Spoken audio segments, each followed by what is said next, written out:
ξεχάσω καλεσμένος από ό,τι είδα κάτω σε ένα σημείο και τον διευθυντή της ογκολογικής κλινικής του νοσοκομείου μου, τον κύριο Σγουρό. Είναι εδώ, δεν τον βλέπω τώρα. Εδώ. Πρόκειται περί ενός σεμνού ανθρώπου και καλού επιστήμονα, τον οποίον επανειλημμένες φορές, και δεν θα με διαψεύσει, τον φωνάζω και του λέω: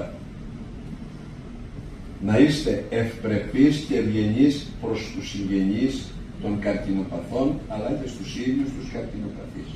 Γιατί έχω 2-3 εκεί, οι οποίοι τραβάνε το δικό τους μπαϊράκι και δεν συμπεριφέρονται σωστά στους συγγενείς και στους ίδιους τους ασθενείς. Και επανειλημμένα τον καλώ στο γραφείο μου και του επισημαίνω αυτό το πράγμα. Διότι δεν αρκεί κάποιος να είναι επιστήμονας, πρέπει να είναι άνθρωπος πάνω από όλα. Έλεγαν οι αρχαίοι: πάσα επιστήμη χωριζωμένη αρετής, πανουργία και ου σοφία φαίνεται. Δηλαδή, δεν αρκεί κάποιος να είναι καλός επιστήμον, άμα δεν είναι άνθρωπος.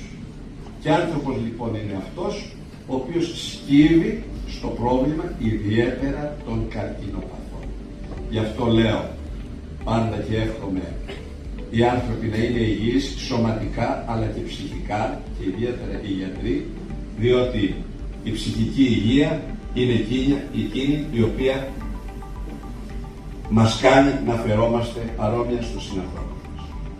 Θέλω να χαιρετήσω την πρωτοβουλία της Δημάρχου, των Αντιδημάρχων και του φίλου μου του Άγγελου εδώ, οι οποίοι ήρθαν στο γραφείο και με βρήκαν έτσι, χωρίς καμία προειδοποίηση, χωρίς τίποτε, και μου λένε: ξέρεις, διοικητά μου, θέλω με αυτό και αυτό και αυτό και αυτό. Το σκέφτηκα στην αρχή, προβληματίστηκα να είμαι ειλικρινής.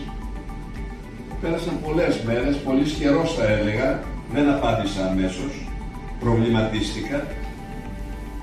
Επανήλθαν πάλι με νέο τους αίτημα, ζήτησαν πάλι νέα συνάντηση, και αυτό με έβαλε στον πειρασμό, γιατί έρχονται πολλοί και ζητάνε κτλ. Με έβαλε στον πειρασμό ότι οι άνθρωποι αυτοί όντως δείχνουν πραγματικά ενδιαφέρον. Όντως κάτι θέλουν να κάνουν για το βήμα τους και για τους συνανθρώπους τους. Και έτσι μπήκα στη διαδικασία λοιπόν να αποδεχθώ την πρότασή τους και να είμαι σήμερα εδώ να υπογράψουμε το μνημόνιο συνεργασίας. Δήμαρχέ μου, σε συγχαίρω για την επιμονή σου και την υπομονή σου, και σένα και τον φίλο μου τον Άγγελο εδώ, ο οποίος με βομβάρδιζε καθημερινά στα τηλέφωνα.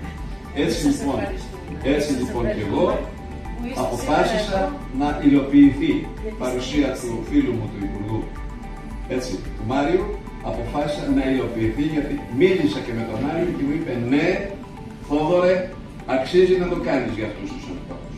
Και έτσι και εγώ βρίσκομαι σήμερα εδώ. Σας συγχαίρω, σας ευχαριστώ για την εμπιστοσύνη. Καλή χρονιά, υγεία, δύναμη και όλα τα καλά σας εύχομαι.